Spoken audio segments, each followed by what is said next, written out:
혼자서 막 뭔가 감상에 젖어보고 여러 가지 생각을 해보고 일기도 써볼 수 있죠. 근데 막 내 안에 흑염룡 이러면서 싸이월드에 막 그 사진들 움직이는 거 있었잖아요. 그거 올리고 이러면은 적당히를 알아야 되는 것 같아요. 네. 안녕하세요. 닥터수근 임수근입니다. 남현민입니다. 네, 오랜만에 인사드리네요. 자, 오늘 주제는 뭔가요? 오늘 뭐 예전부터 한번 다뤄보고 싶었는데 네. 중2병이라는 진짜로 병이라고 생각하진 않지만 중2병. 정신과 선생님들은 어떻게 생각을 하실지 좀 궁금해가지고. 저는 예전에 이 병원 전에는 이제 청소년을 좀 담당하는 병원에 있기도 해서, 근데 제가 본 친구들은 좀 비방용 친구들이라 중2병 정도는 아니었던 것 같고. 임 원장님은 중2병 없었나요? 저는 어렸을 때부터 그냥 아주 모범적이었죠. 중2병이라는 그 말의 어원이 일본의 어떤 라디오 프로그램에서 시작이 됐다고 해요. 한 희극인이 자신은 아직까지 중2병을 가지고 있는 것 같다. 근데 그 특징들이 모든 이제 청취자들이 듣기에 청소년기에 너무 적합한 특징들이 나온다 라고 해서 그때부터 이제 중2병이라는 이야기가, 중2병이란 단어가 이쪽 저쪽 옮겨지게 됐다라는 썰이 있더라고요. 좀 대표적으로 한 가지 특징을 들자면 자의식 과잉이죠. 가상의 어떤 관객들, 가상의 시선들이 나를 쫙 둘러싸고 내가 이런 모습을 보면 사람들이 어떻게 생각할 거야. 그러니까 좀 괜찮게 보여야 되는데 뭔가 약간 극적인 우화 속의 어떤 주인공 같은 그런 느낌을 가진 게 중2병의 어떤 중요한 특징이라고 또 알려져 있더라고요. 그럼 이게 굉장히 약한 레벨의 연극성 성격 장애라고 볼 수도 있나요? 장애라고 하기에는 장애는 일평생 쭉 걸쳐가지고 성인이 되고 난 다음에도 정신 못 차리고 있는 거를 우리가 이제 장애라고 하고, 초등학교 때까지는 어떤 경쟁 속에 휘말릴 필요도 없고 주변에서 그런 압박을 넣지도 않는데 갑자기 중1, 중2가 되면서 조금씩 해야 될 것들, 하지 않으면 생기는 문제들, 이런 것들이 생기다 보니까 뭔가 나는 갇혀있는, 억울한, 그러면서도 낭만을 아는 이런 것들이 막 호르몬하고 범벅이 돼서 폭발하는 것 같아요. 그래서 초기 청소년 딱 중2 때가 됐을 때 주변 친구들이 많이 바뀌죠. 스스로 생각할 때는 나는 알 거 다 알고 닳고 닳았다 생각하는데 이제 어른들이 볼 때는 아직 멀었네. 근데 우리 뇌가 사실은 태어나면서부터 완전히 발달을 한 거는 아니고, 태어나서 성인이 돼가면서 이제 뇌가 발달을 하는데, 우리 전두엽의 부분이 가장 늦게 발달을 한다고 알려져 있습니다. 근데 우리 전두엽이 하는 기능이 이제 이성적인 판단을 하고, 내가 이제 화가 나도 화를 참아야겠다, 이런 기능을 하는 데인데, 이런 중학생 때는 어떻게 보면 전두엽은 아직 발달을 안 했는데 이 감정을 담당하는 부분은 발달이 많이 된 거죠. 그러니까 질풍노도를 하지만 이걸 조절해줄 브레이크가 없는 상태, 제어가 잘 안 되는 상태죠. 8톤 트럭이죠. 중2병은 뭐 사실은 사춘기죠. 자아가 형성이 되는 시기인데, 나는 자아를 가지고 싶은데 사실 내가 어떤 사람인지는 아직 정확히 모르는 시기에, 우리가 그럴 때는 누군가를 좀 롤모델로 삼기도 하잖아요. 나는 이런 사람이 되고 싶다. 그러다 보니까 뭐 옛날에 효리네 민박 아이유병 그런 거 혹시 기억나세요?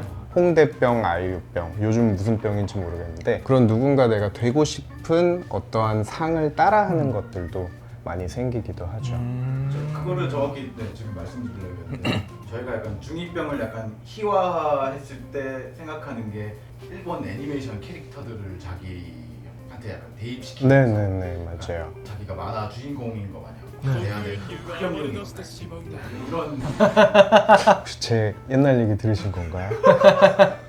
그런 거 있잖아요. 약간 특히 그 나이 때 하지 말라는 걸 함으로써 뭔가 내가 더 잘나 보이는 맞아요. 그런 느낌이잖아요. 그것도 약간 중2병 느낌이잖아요. 그거야말로 중2병 아닐까요? 맞아요. 범법형이 아닌데 뭔가 애매하게 남들은 안 하는데 내가 할 수 있는 것들을 표현해 주는 거잖아요. 네, 그거는 중2병의 특징 맞는 것 같습니다. 그래서 실제로 연구에서도 그 또래 아이들을 모아놓으면은 아이들이 더 대범하고 룰을 어기는 짓을 더 많이 하려고 한다라는 연구도 있어요.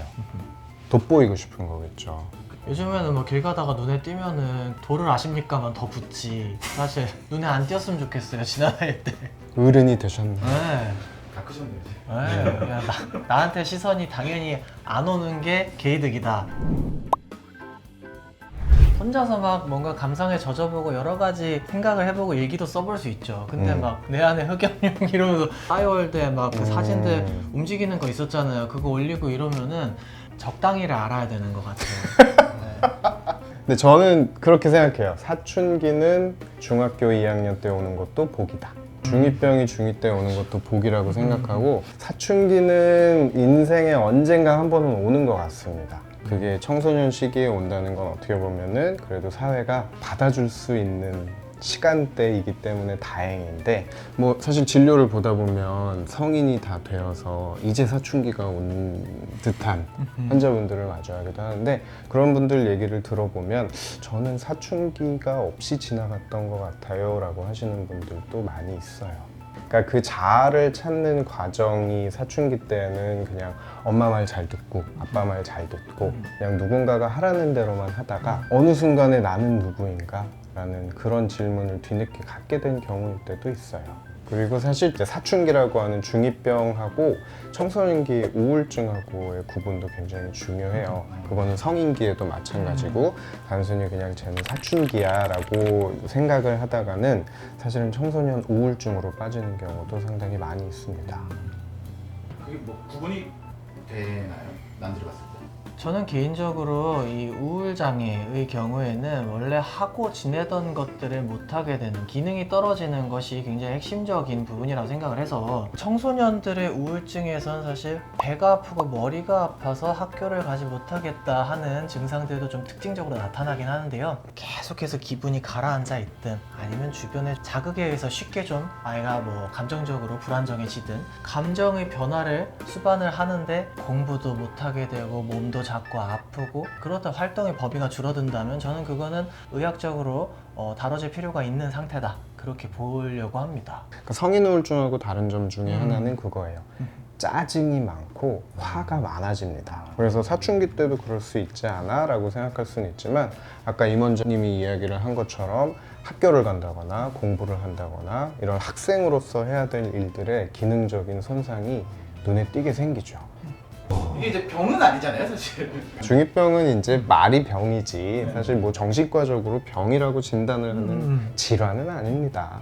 차라리 덕질이더라도 아무것도 안 하는 것보단 나은 것 같아요. 관심을 가지고 내 개성을 찾고 내가 어떤 것에 몰입을 해보고 이런 경험들은 재미없게 사는 것보다는 중2들한테 훨씬 더 이로울 것 같습니다. 결국엔 거기서 내가 수치스럽다 이런 것들이 자꾸 생길 거기 때문에 없앨 필요는 없다.